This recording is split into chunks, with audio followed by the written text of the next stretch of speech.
Boy, Josh. All right, so this is roughly the same size bell that you've got. This is an 8-kilo Lifeline bell, and it's about the same diameter for the handle and the same size for the bell itself. So I'm going to show you some tips on how to tame the arc or get the bell up into the rack position without smashing your hand. And I'm going to give you two drills. One is just a pathway to follow, kind of to groove the path of the bell going down and coming up. So it's pretty much the same. If you look at it as a physics model, you want it to be as close to your body as you can and traveling in the straightest line that you can get without working too hard for it. So that'll be one thing. And then another drill I'm going to give you will be something you can work with the double bells, because I know you have two of them. And a friend of mine, Jason Wood in Colorado, calls it punching the clock. He's the first person I've heard of, he's the first person I heard use the term and describe the method. I don't know that that's where it originated, but to my understanding, that's where it came from. If it's not, whoever came up with it, good for them. It was an excellent idea. So watch this, and I'll kind of walk you through it. A couple things. When the bell is lined up, so you're in the rack position, I want this to be here.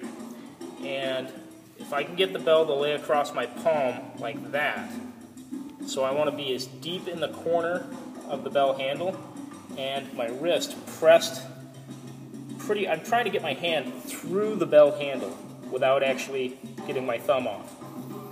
So I've got my hand all the way inside and my wrist is pressed against the inside of the bell so that it's going to rest there. Now, a caveat, it's going to be a little uncomfortable for some people just because the tissue is sensitive and not used to the pressure there. There's a lot of nerves close to the skin, or close to the bone in the skin. So it's going to be uncomfortable at a certain level. I recommend wrist guards. I see no problem with them. I think they're probably a good idea. They also keep the sweat off your hands. So line the bell up so that it's across the palm like that at a diagonal. And see how it's dropped on the very bottom corner under my pinky side. That is the ideal alignment for me.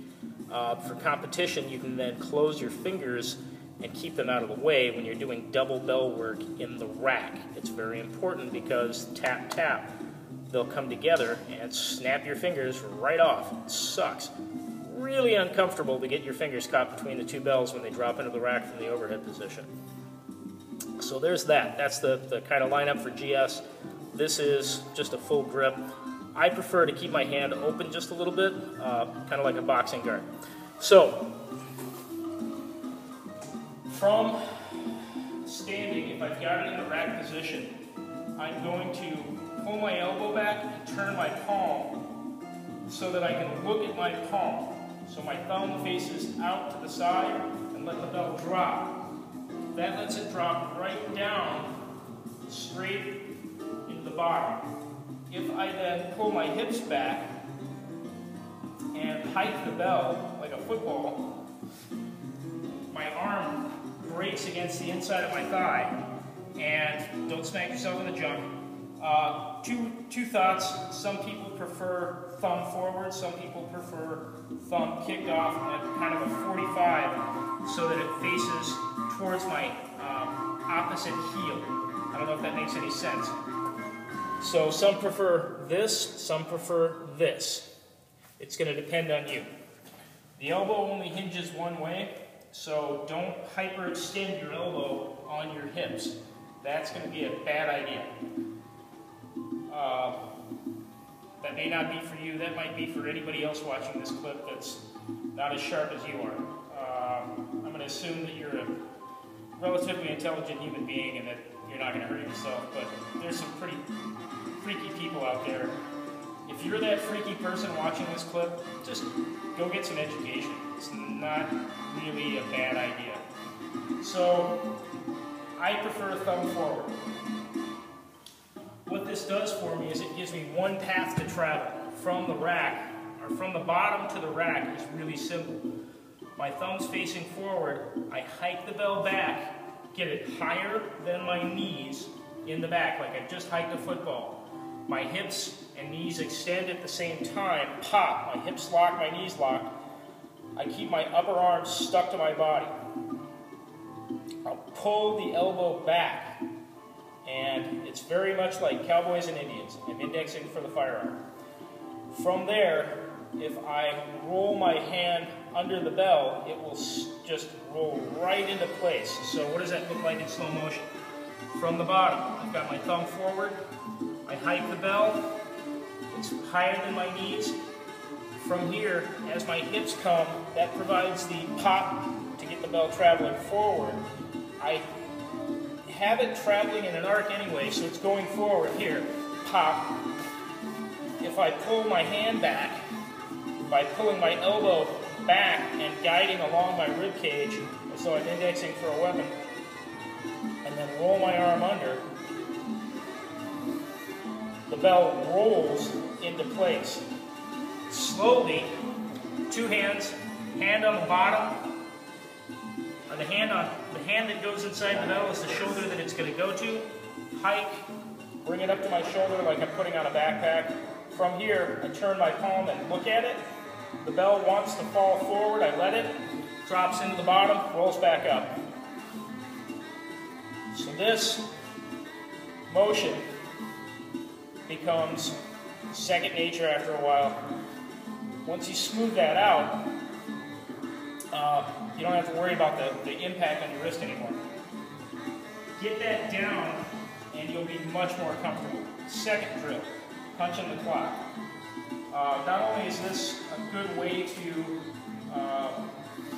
learn how to manage the bell in space, but it's a decent way to get you to a full overhead snatch, which is what looks like this, to overhead. From here, if I throw the bell back, that's easy, right? Getting it up there without bashing your wrist, that's hard for some people.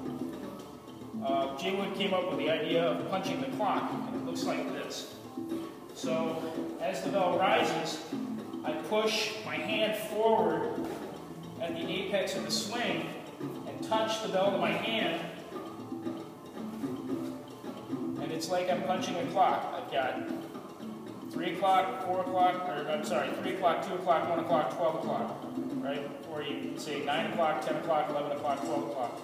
So as I go through 1, 2, 3, 4, 5, I'm all the way to the top, and the whole time you're managing how the bell comes up, it touches your forearm, because as it rides up, this is a slightly smaller bell so it's easy, as the bell comes up, you're touching, hands open, and then pulling back. So I'm getting my hips to drive the bell up, or I'm using the bounce of it off my body, the tissue, to be kind of an elastic band. It shoots it back forward as it comes out of the bottom of the swing. Once it gets to the apex, where it's at the float stage, because there will be a momentary point where it's kind of motionless. It's floating. It's not going up anymore, and hasn't started its descent yet. I'm going to take my hand and open it up inside the bell handle and push it forward so that it just touches, doesn't slam, but touches, and then I pull back on the handle and get a grip on it and throw it back down into the swing, giving it a little eccentric acceleration. So I accelerate the downswing. Two things are going to happen here. When you accelerate the downswing, it weighs more at the bottom than it did at the top. So physics take over, right? Second thing that happens is you're learning how to just touch that and go really quickly. So play with those two ideas. The one of taming the arc, where I'm bringing the bell from the bottom up into the clean position, where my hand is open, elbow is down, lined right up over my hip bone. The ASIS, if you look that up on an anatomical chart, you'll find it, ASIS. I want my elbow right over it. Vertical line here. I don't mean vertical, perfect straight line here. I prefer to have a straight line from the elbow through to the knuckles. It's like I'm punching somebody. So I've got this line here. I open my fingers up a little bit to relax the grip and let it rest for a second at the top. It's very grip-intensive work. And then elbow goes back to roll under. To dump it, look at my palm, let the bell fall, grab it at the bottom, hike it back into the bottom of the swing, let my hips kind of elastically shoot back and skip forward. The bell comes back into my hand, it rolls back up into the top, or it goes all the way up, or whatever I'm going to do. All right, so that should be enough for you. Give me a ring if you need any questions. Cheers.